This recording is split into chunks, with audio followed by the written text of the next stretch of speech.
Assalamualaikum warahmatullahi wabarakatuh. Alhamdulillahilladzi hadana lihaza wa ma kunna linahtadiya laula an hadanallah. Asyhadu an la ilaha illallah wa asyhadu anna Muhammadar Rasulullah. Rabbi shrah li sidri wa yassir li amri wa ahlul 'uqdatam min lisani wa yafqahu qawli. Para pencinta hukum adat melalui jami yang saya muliakan, para calon pimpinan Tanah Sebingkah Payung Sekaki Ayat Sititik Telaga Rahmat Pucuk Jambi 9 Lurah, khususnya nusanak-nusanak yang tinggal di Kerinci dan nusanak-nusanak yang tinggal di Kabupaten Merangin. Izinkanlah saya pada kesempatan ini menguraikan tentang sejarah Luak 16. Karena sering anak-anak muda sekarang mengatakan Luhak 16, bukan Luhak. Kalau Luhak itu artinya daerah atau desa atau kampung atau dusun, itu Luhak. Tapi ini Luak. Luak itu artinya kurang. Bahasa Melayu abad ke-16 itu kurang, dikurangi, itu Luak. Sudah kurang, itu luak, sudah luak, itu artinya. Jadi luak 16 asalnya adalah ada 16 kesatuan Depati, lalu berubah yang 6, yang 10 tinggal di Kerinci, yang 6 dipindahkan oleh Belanda, pemerintah Belanda dulu ke Bangko, maka yang di Bangko ini menyebut di dirinya Luak 16. Persatuannya disebut dengan Luak 16 karena sudah kurang dari 16. Nah, sejarahnya begini. Di zaman purba, ketika Pagaruyung belum disebut dengan Pagaruyung, masih dan juga belum disebut Minangkabau, masih disebut Negeri Empat Jurai.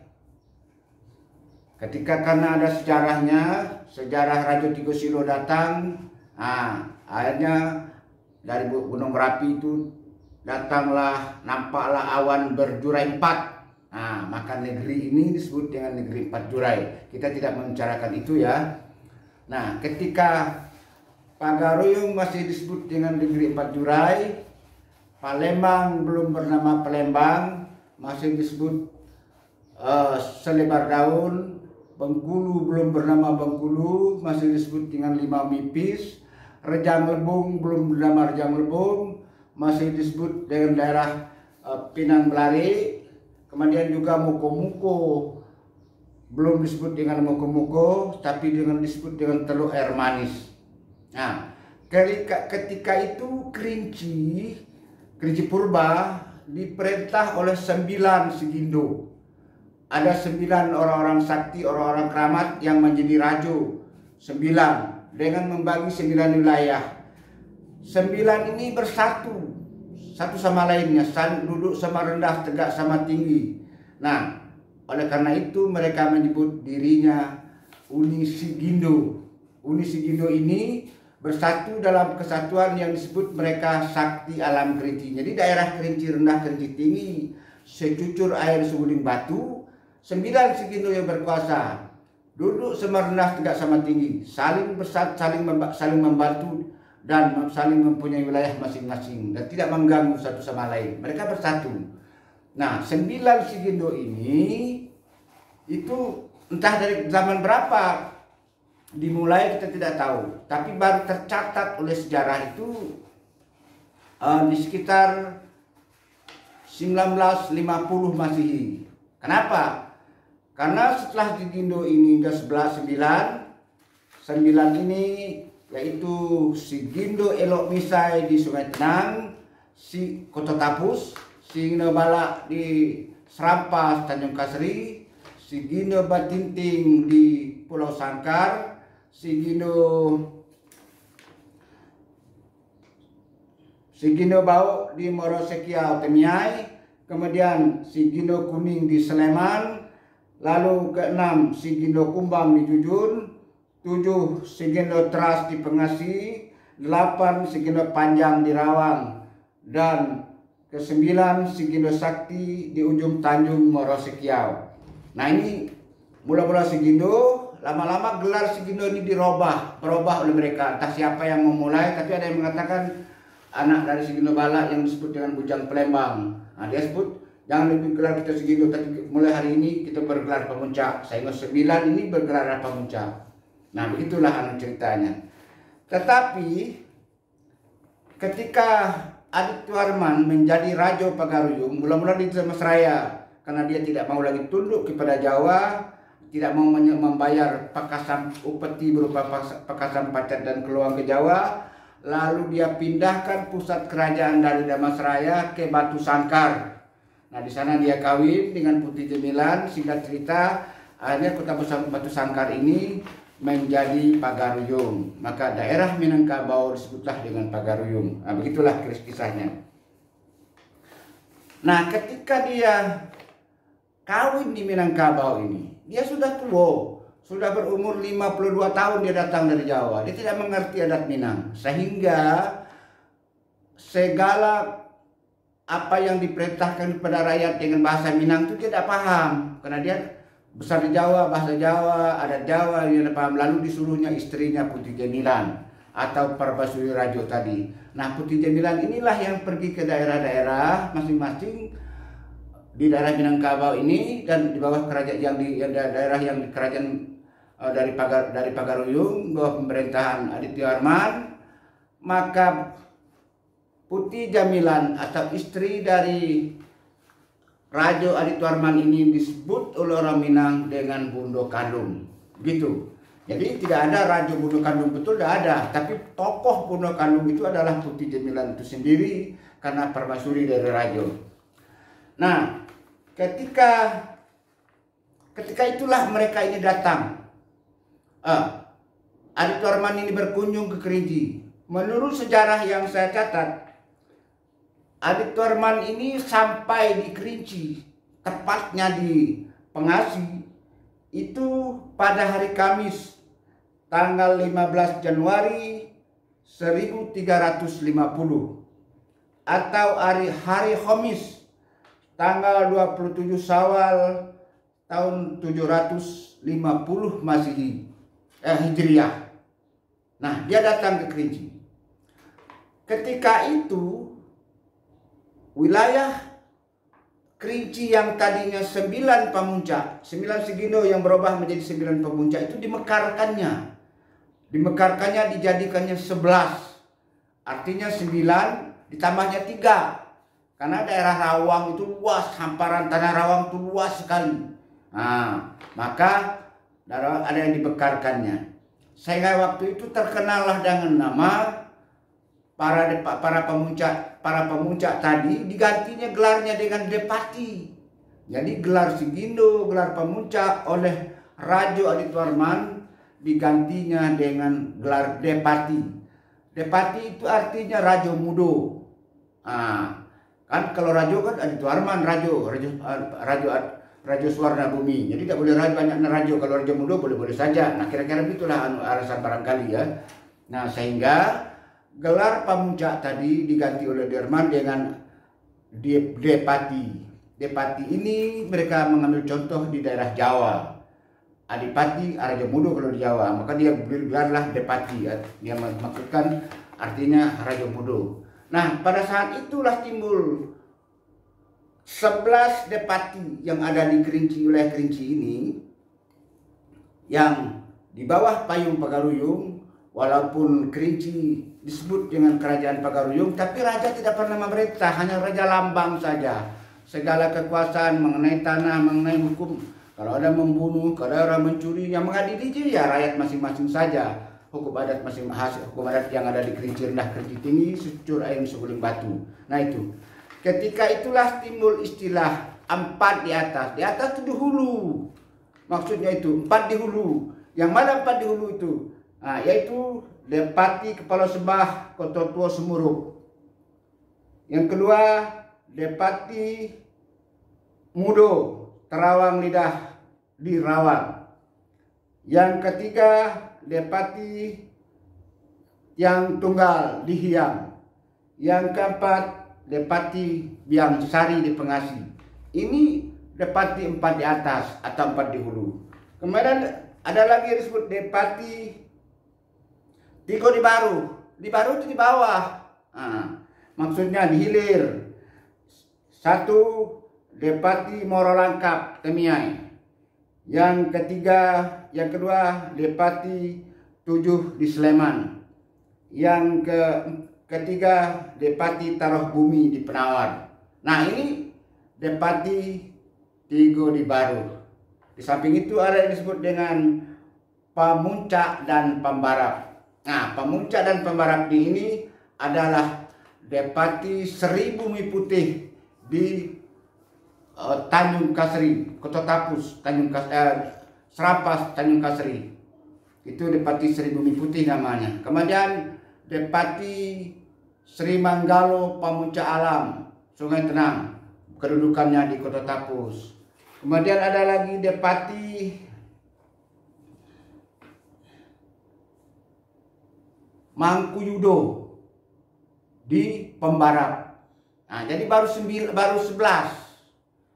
Pada saat Adit Warman datang ke Kerinci 1350 Masehi atau 750 Hijriah, daerah Kerinci Renah Kerinci Tinggi itu ada 11 depati, ada 11 pamuncak, ada 11 orang yang berkuasa atau ada 11 rajo yang berkuasa saat itu. Nah, begitu namanya. Kemudian kenapa terjadi disebut dengan Luak 16 sekarang? Dalam Merangi itu disebut Luak 16. Ceritanya begini. Kekuasaan dari Depati Induk 6 ini berlangsung sampai kekuasaan 4 di atas, 3 di Baru, Pamuncak dan Pembarap itu mulai dari 1350 sampai 1526. Itu lamanya. Kenapa? 24. Kenapa? Karena ketika saat 1526 itu Kerinci terjadi 24 mulai-mulanya terjadilah perang antara Kerinci dengan Kerajaan Jambi. Ingat, di masa lalu Merangin dan Kerinci bukanlah bagian dari Kerajaan Melayu Jambi. Ketika rapat adat di Bukit Seguntang 1502 Masehi, Merangin dan Kerinci belum termasuk wilayah Jambi. Karena wilayah Jambi mulai dari Tanjung Jabung sampai di Kutoboyo. Dari Kutoboyo sampai ke barat itu wilayah Kerinci, dan dari Kerinci wilayah Minangkabau. Itulah aturan keadaan waktu itu. Nah, tiba-tiba pada tahun 1524 datanglah beberapa jenang dari Jambi datang ke Merangin dan Kerinci, lalu memungut uang jajah, namanya kata waktu itu. Kalau sekarang namanya pajak, mungkin entah pajak bumi, entah pajak bangunan, entah pajak ternak, entah pajak tanah, kita tidak tahu. Pokoknya pajak yang disebut dengan uang jajah. Pada waktu itu orang Merangin dan Kerinci tidak mau membayar karena mereka mengatakan kami bukanlah di bawah payung Melayu Jambi. Ketika rapat adat di Bukit Seguntang, kami diundang datang ke sana, tapi yang mengundang kami adalah Raja Minangkabau, Sultan Bakirat Alam. Nah, begitu anunya. Lalu orang Jambi mengatakan, ini kamu nih orang Jambi, bahasa kamu bukan bahasa Minang. Nah, itulah. Terjadilah pertengkaran. Akhirnya singkat cerita, Jambi tetap mengatakan minta uang jajah, sedangkan Merangin dan Kerinci tidak mau membayar pajak. Alasan mereka karena bukan wilayah Jambi. Dan Kerinci waktu itu, Kerinci Renah, Kerinci Tinggi menganggap layak wilayah Jambi ini. Datangnya jenang itu membawa gading dan belalai, mau ingin memperbudak wilayah Merangin dan Kerinci. Yang waktu itu tidak disebut Merangin, tapi disebut dengan memperbudak Kerinci Renah, Kerinci Tinggi secucur air di Suling Batu. Akhirnya terjadilah perang. Pihak Kerinci Renah, Kerinci Tinggi dikomandokan oleh Tiang Bungkuk Mendagorajo. Tiang Bungku ini adalah Depati yang pada waktu itu adalah Depati Morolangkap Timiai. Gitu anunya, Depati Morolangkap. Jadi disebut dengan Tiang Bungku. Akhirnya digelari dengan Mendago Rajo. Mendago itu artinya melawan, mengadakan pemberontakan, melanggar Undang-Undang 20 kata orang Jambi. Dago dagi kan mendago memberontak. Nah itu maka digelari Mendago Rajo. Dia melawan Rajo. Nah namanya Tiang Bungku. Nah, dengan kisah Tiang Bungku ini 3 tahun lamanya perang antara Jambi dan Kerinci. Wah, bukan main kebencian antara Jambi dan Kerinci waktu itu. Bayangkan saja, daerah Kerinci rendah, Kerinci tinggi itu kalau ada pisang beletuk menghadap ke Jambi, dipotong pisang itu, dibuang, dianggap pisang telaku. Kalau ada ayam berkokok menghadap ke Jambi, dibuang, dipancung, dicincang lumat, tidak dimakan-makan, dianggap ayam telaku. Begitu juga anjing kalau ada menggonggong ada Jambi. Begitu juga kerbau, kambing, sapi kalau mau ada Jambi dipotong, dianggap telaku. Nah, itulah kebenciannya. Sampai-sampai pun mereka buang hajat, kencing berak menghadap Jambi. Begitu bencinya antara Kerinci rendah, Kerinci tinggi kepada kerajaan Jambi, kepada Jenang sebenarnya waktu itu, pada Jenang yang datang tuh. Pada waktu perang itu terjadi banyak perang itu di Pulau Tengah Kerinci. Nah di Pulau Tengah ini medan pertempuran waktu itu antara pasukan Tiang Bungku dengan pasukan Jenang yang dari Rajo Jambi. Saat itu yang memerintah Jambi ini Pangeran Ilang Daer. Nah 15, 26, 24, 26 itu. Lalu karena Jambi merasa terdesak, akhirnya mereka meminta bantu ke Mataram. Lalu datanglah bantuan dari Mataram, dikirimlah Pangeran Temenggung. Pangeran Temenggung itu bukan orang Jawa, tapi orang Jambi juga. Anak orang kayu hitam yang istrinya Ratu Pemalang di Jawa. Itu yang datang. Nah, Pangeran Temenggung ini kabarnya cukup pintar, sakti dia. Lalu sesampai di Jambi, dia latih pasukan-pasukannya. Dia dari Jawa membawa Jalo Sutu namanya. Jalo yang disebut dengan Jalo Sutu atau Jalo Embun untuk menangkap Tiang Bungku tadi. Kenapa? Karena Tiang Bungku ketika berperang dia kerjanya bersiul-siul saja. Begitu. Dia hanya siul-siul, bunuh itu, siul-siul, bunuh itu, siul-siul, tangkap itu. Begitulah. Dia hanya memerintahkan anak buah itu dengan bersiul-siul saja. Dia tidak mau, dia tidak ikut perang. Dia orang keramat. Nah, gitulah anunya, singkat ceritanya. Lalu pergilah Pangeran Temenggung ini ke Kerinci. Singkat cerita, terjadilah perang di Pulau Tengah. Tetapi Pangeran Temenggung ini heran. Banyak jenang-jenang yang mati, pasukan hulu balang dari Jambi. Bayangkan saja menurut sejarah Jambi ini, lebih dari 40 para jenang Jambi itu yang mati terbunuh oleh tentara Tiang Bungku di Pulau Tengah itu. Nah, sehingga di Pulau Tengah itu karena mereka bantu ke Jawa itu karena di Pulau Tengah itu sudah diputus bantuan dari Jambi. Jadi daerah Serampas, daerah Lempur itu bantuan dari Jambi tidak bisa datang, suplai makanan atau senjata tidak bisa karena sudah diretas oleh pasukan-pasukan daripada Tiang Bungku tadi. Karena daerah Temiai, daerah Serampas, Sungai Tenang itu dijago oleh hulu balang yang pro dengan Tiang Bungku tadi. Nah, dari tentaranya Sigino Alibisai, hulu balangnya Sigino Alibisai dan Sigino Bala dan Sigino Batinting itu menjaga wilayah timur.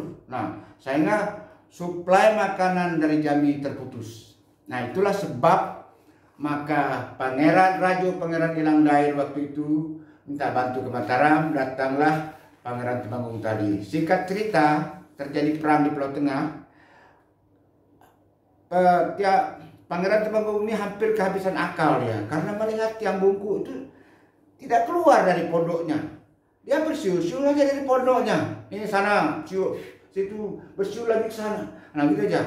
Dia ketawa-ketawa saja melihat anak buahnya berkelahi membunuh pasukan dari kerajaan Jambi. Singkat cerita, oleh Pangeran Temenggung tadi dilepaskanlah seekor kijang bertanduk emas di tengah medan perang tadi. Sehingga kijang bertanduk emas itu berkeliaran, berlari. Tentara tiang bungkuk berteriak mengatakan, kijang, ada kijang bertanduk emas, ada kijang bertanduk emas. Nah gitulah.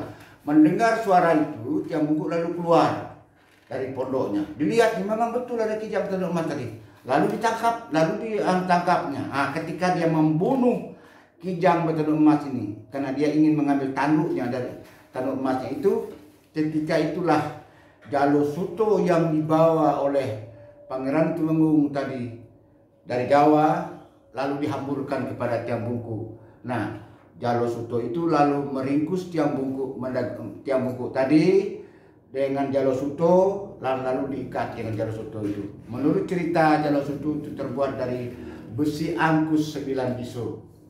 Singkat cerita, ketika tertangkap tiang bungkuk, semua tentara tiang bungkuk tadi lari dan tidak mau berperang lagi. Nah, karena setelah ditangkap barulah tiang bungkuk sadar keris pusako yang disebut dengan keris Tubanso yang tinggal di Temiai tidak terbawa olehnya. Nah, kalau ada keris itu menurut cerita, asal lewat angin dia bisa lewat. Dia tidak akan tertangkap oleh siapapun. Dia tidak bisa dimakan oleh apapun, senjata manapun. Nah, akhirnya tertangkaplah dia. Ketika dia ditangkap, maka para jenang yang ada di situ serta hulu balang dari Pangeran Temenggung ini lalu menikam, menusuk, mengapak tiang bungkuk tadi. Tapi tiang bungkuk ketawa-ketawa aja. Kenapa? Karena tidak ada satupun senjata berupa keris, pedang, tombak yang bisa melukainya. Malah banyak keliwang, banyak keris, banyak parang yang patah-patah. Malah dia ketawa-ketawa saja, buang sajalah keris kamu tuh, buang saja tombak kamu tuh, apa itu? Untuk buang teh gigi tidak bisa katanya. Sambil marah, sambil dia ketawa-ketawa, sehingga panaslah hati para hulu balang, para jenang yang dari jadi tadi. Akhirnya dibuatnya api unggun, dikumpulkan api, dimasukkan tiang bungkuk, sambil dibakar. Nah, anehnya menurut cerita, di dalam api itu kan dia dibungkus dengan Jalosuto tadi. Tapi dia tetap aja bersiul-siul di dalamnya, dia tidak kebakaran. Akhirnya melihat api unggun yang besar itu, dia tetap ketawa-tawa dalam api. Maka Pangeran Temenggung mengatakan, keluar, lepaskan dia, lepaskan, matikan api itu. Nanti kalau hancur Jalosuto itu, kita akan mati semua. Karena tiang bungkuk tidak ada yang bisa senjata yang membunuhnya. Nah, akhirnya api itu disiram, dimatikan, tiang bungkuk yang sudah diringkus dengan Jalosuto tadi dimasukkan ke bawah rakit, dibawalah ke Jambi. Bayangkan, dari Kerinci beberapa hari beberapa malam taruh bawah rakit, tidak dikasih minum, tidak dikasih makan, tidak dikasih apa. Sesampai di Kutobayo itu sekitar Kotopati sekarang, Kertapati sekarang, sekitar itu. Tempat itu ada jenang yang menjaga perbatasan itu ingin melihatnya, lalu diangkat ke atas. Semua orang mengatakan tiang bungkuk itu sudah mati. Tetapi ketika diletakkan di atas rakit, apa dia bilang? Bagai juga kanti makan cerai gas kapu. Itu kata dia, menandakan dia masih hidup. Nah, setelah orang melihat dia masih hidup, segar bugar, tidak ada yang cacat sedikit pun, akhirnya ditaruhkan bawah rakit lagi dan teruslah bawa ke Jambi. Nah, sesampai di Jambi, diserahkanlah pada Raja Jambi, dan oleh Raja Jambi diadili sesuai dengan hukum adat Jambi, maka dinyatakan tiang bungkuk itu bersalah melanggar dago, mengadakan pemberontakan kepada Raja Jambi. Nama kesalahannya adalah dago. Nah, maka dia digelari dengan tiang bungkuk mendago rajo. Nah itu. Nah, tapi setelah diadili tidak bisa dieksekusi karena tidak ada senjata yang memakannya. Direndam tidak bisa, dibakar tidak bisa. Akhirnya diputuskan, nah biarlah dia masuk dalam penjara sampai Tuhan menjemput nyawanya. Nah, begitulah ceritanya. Tapi belakangan menurut kabar tiang bungkuk itu mati ditikam oleh keris pusakonya sendiri, karena dia sudah tidak mampu melawan, tidak bisa keluar. Dia khawatir dengan saudara-saudaranya, dengan anak-anaknya yang ada di Kerinci, lalu dia kirim pesan ke Kerinci agar keris Tubanso yang miliknya itu dikirim ke Jambi. Menurut cerita, keris itu dimasukkan dalam lemang dalam sebatang lemang. Lemang ya, lemang padau kalau bahasa ketemu di bahasa kami Merangin ini. Beras pulut dicampur dengan jagung. Nah, itu jadi lemang. Nah, lalu dimasukkan keris itu di dalam itu. Itulah dikirim ke Jambi. Singkat cerita, sampai keris ini ke tangan Tiang Bungku, lalu dia menusuk dirinya dengan keris itu hingga mati. Tetapi ketika orang menguburkan, terjadilah petir, sehingga terjadi gelap dalam tahanan itu. Akhirnya ketika terang, mayat Tiang Bungku sudah tidak ada lagi. Nah, gitu ceritanya. Tapi kita sekarang bukan menceritakan Tiang Bungku ini.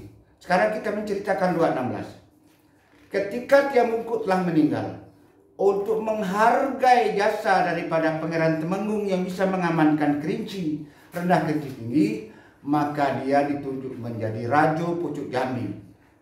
Kalau sekarang ini barangkali bangsa bupati daerah tingkat 2. Nah, itulah kerajaan Pucuk Jambi mulai dari 1526 Masehi. Ibu kotanya adalah Merangin, Bangko, dan istananya di ujung Mesumai Bangko. Nah, di situ. Nah, di depan istana Pangeran Temenggung ini, Raja Pucuk Jambi ini ada kayu. Dulu Bangko itu desa, nama desa itu, desa bukan Bangko namanya. Ada kayu besar di situ. Kayu besar itu belang-belang, ada hijau, ada putih, kayak jamur gitu. Nah, menurut orang Merangin, belang-belang seperti itu namanya bangko. Kerbau kalau ada belang-belang disebut bangko. Anjing kalau belang putih hitam bangko, anjing bangko. Kambing yang putih hitam itu bangko namanya. Kalau di Merangin dulu, kalau sekarang tidak tahu lagi. Maka tempat tinggal daripada Pangeran Temenggung ini disebutlah dengan bangko. Kita lanjutkan.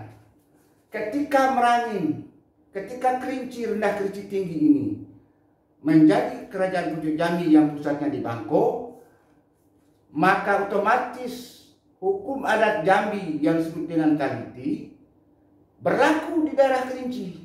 Nah, maka timbullah dua hukum.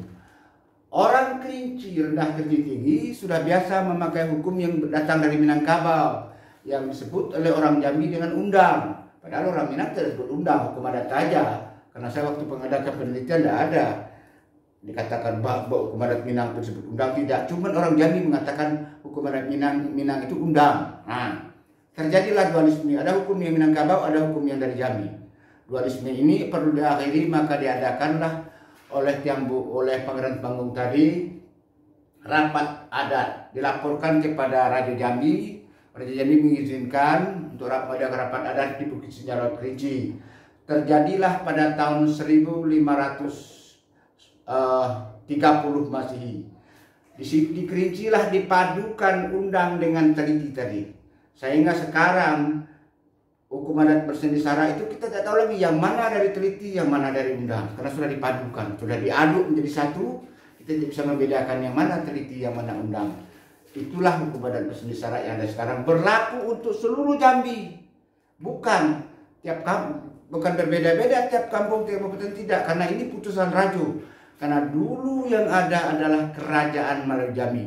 Yang berwenang membuat hukum adalah Rajo. Nah, daerah tidak berwenang membuat hukum. Daerah belum pernah rapat adat membuat hukum adatnya.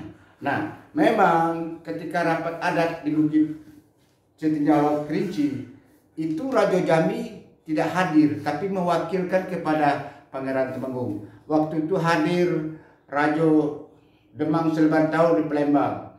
Hadir Raja dari Bengkulu, dari Rejang Lebong, Raja Empat Patulai.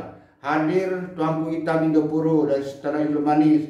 Hadir Raja Pagaruyung waktu itu yang diwakili Sultan Bakilat Alam, yang bernama Sultan Bakilat Alam, ada di Kerinci. Nah, ketika rapat adat di Kerinci ini selesai, ditutup pada hari Arba'ah itu, maka setelah selesai acara tutup, Sultan Bakilat Alam Raja Pagaruyung tadi naik ke atas panggung, lalu mengatakan dengan selesainya kita mengadakan rapat adat, pertemuan kita ini memotong kerbau, maka Raja Jambi ini, Raja Pucuk Jambi ini, yaitu Pangeran Temenggung, kita tambah gelarnya. Maka disebutlah orang dengan Pangeran Temenggung kabur di bukit karena dia memotong kerbau di bukit. Nah, itu anu sejarahnya. Nah, ketika Pangeran Temenggung kabur di bukit ini menjadi rajo, singkat kita balik ke belakang dulu ya, sebelum ada rapat adat. Ketika dia ditunjuk menjadi rajo karena matinya tiang tiang bungkuk mendaga rajo sudah ditangkap dan diadili. Nah, dia diangkat menjadi raja, lalu dia berjalan. Dia ingin menjalani wilayahnya. Nah, maka waktu itu dia berangkat ke daerah Kerinci. Sesampai di Gugu, dia disambut oleh 6 depati di situ. Jadi ada depati Sri Bumi Putih, Pemuja Alam Serampas, ada depati Sri Manggalo, Pemuja Alam Sungai Tenang, ada Depati Mudo Pemuja Alam Pertintuo, ada Depati Mudo Senggerahan, ada Depati 9 Pemuja Alam Jampumpung, ada Depati Mangkuyudo Pemuja Alam Pembarap. Nah, ke-6 depati ini berbaiat kepada Raja Pucuk Jambi ini. Maka diangkatlah dia menjadi depati dengan kekuasaan wilayahnya yang sudah ada diakui oleh raja. Nah, begitu anunya. Kemudian berangkat lagi dari sana, dibawanya depati yang 6 ke Kerinci. Sesampai di Pengasi, di sana raja ditunggu oleh 10 depati. Nah, 10 depati. Satu ialah Depati Rencong Telang, Terangkang Tinggi Pulau Sangkar. 2 Depati Serdang Moroh Sikiau. 3 Depati Biang Sari di Pengasi. 4 Depati Mudo Terawang Lidah, Hamparan Tanah Rawang. 5 Depati Cahyo Negeri, Koto Teluk, Hamparan Tanah Rawang. 6 Depati Sukorami, Koto Dian, Hamparan Tanah Rawang. 7 Depati Kepala Sembah, Koto Tuo Seburuk. 8 Depati Kuning di Sleman. 9 Depati Taruh Bumi di Penawar. 10 Depati Batu Hampar di Hiang. Ke-10 Depati ini berbaiat mengakui Pangeran Temenggung menjadi Raja Pucuk Jambi. Maka oleh Pangeran Temenggung diakui pula dan dinobatkan mereka, dilantik, artinya dilantik menjadi depati oleh Pangeran Temenggung. Yang dilantik di Gugu, yang dahulu dilantik disebutnya induk 6 karena 6 yang dilantik. Yang belakangan dilantik disebut anak 10. Jadi induk 6 anak 10 itu adalah menunjuk pada dulu dan kemudian dilantik. Kata dia dari bangku sampai di Gugu ketemu 6, dilantiknya 6 ini. Ini disebutnya induk. Ini depati induk 6 ini. Kemudian berangkat ke Pengasi. Ada 10 lagi dilantik situ. Ini depati induk anak 10 ini. Nah, maka terkenallah waktu itu depati induk 6 anak 10. Inilah persatuan depati waktu itu di dalam daerah Kerinci Rendah, Kerinci Tinggi, secucur air Suling Batu. Ini berlaku mulai dari tahun 1526 Masehi sampai 1664 Masehi. Karena 1664 Kerajaan Pucuk Jambi habis karena tidak ada ahli warisnya lagi, tidak ada yang menggantikan, maka Kerinci Rendah, Kerinci Tinggi menjadi uni kembali. Singkat cerita, ketika Belanda masuk, ketika Belanda atau penjajah Belanda menjadi resmi menjajah Jambi mulai dari 26 Juli 1906, maka depati-depati itu dirubahnya menjadi pasirah. Tetapi yang di Kerinci Hulu, di Kerinci Tengah waktu itu, termasuk Kerinci Hilir, dirubahnya menjadi wali mendapu. Pada tahun 1915 Masehi, yang menjadi residen Jambi adalah H.L. Fried, orang Belanda. dengan keputusan Residen Jambi, 6 Depati yang tadinya berada di wilayah Kerinci Rendah Secur Es Kulit Batu dipindahkannya masuk ke Merangin. Yang dipindahkan itu adalah Depati Seri Bumi Putih Pamuncak Alam Sungai Tenang. Tadinya tanah serampas itu adalah Kerinci Rendah. Yang kedua, Depati Seri Menggalo Pamuncak Alam Koto Tapus. Pamuncak Alam Sungai Tenang yang berkedudukan di Koto Tapus. Tadinya itu adalah tanah Kerinci juga. Kemudian Depati Mudo Pamuncak Alam Lusutu pindah pindah dari yang tadinya masih Kerinci Rendah, pindah ke Merangin. Demikianlah Depati Mudus Sanggerahan, Depati 9 Tiang Pumpung, dan Depati Mudo, Depati Mangkuyudo Pembarat. 6 wilayah ini, 6 wilayah Depati-Depati ini, atau 6 wilayah pesirah yang disebut Margo ini dipindahkannya ke Merangin dengan alasan memudahkan administrasi karena dekat dengan Kota Bangko. Itu kata Belanda, kata penjajah. Tapi hakikatnya tidak seperti itu. Itu politik divide et impera, politik memecah belah agar kita tidak bersatu. Itu Belanda. Tapi kita tidak katakan itu. Sekarang permasalahannya, setelah mereka bersatu 6, yang tadinya 16, sekarang tinggal 6 kita. Maka ketika mereka rapat di Bugu, 6 Depati ini lalu membuat persatuan. Kita ini kan sudah biasa bersatu katanya. Nah, sekarang kalau kita tidak punya persatuan, susah, kita tidak bisa saling bantu. Kalau ada persatuan, kita membantu teman kita, kehilir serekuk dayung, kemudik seentak satang.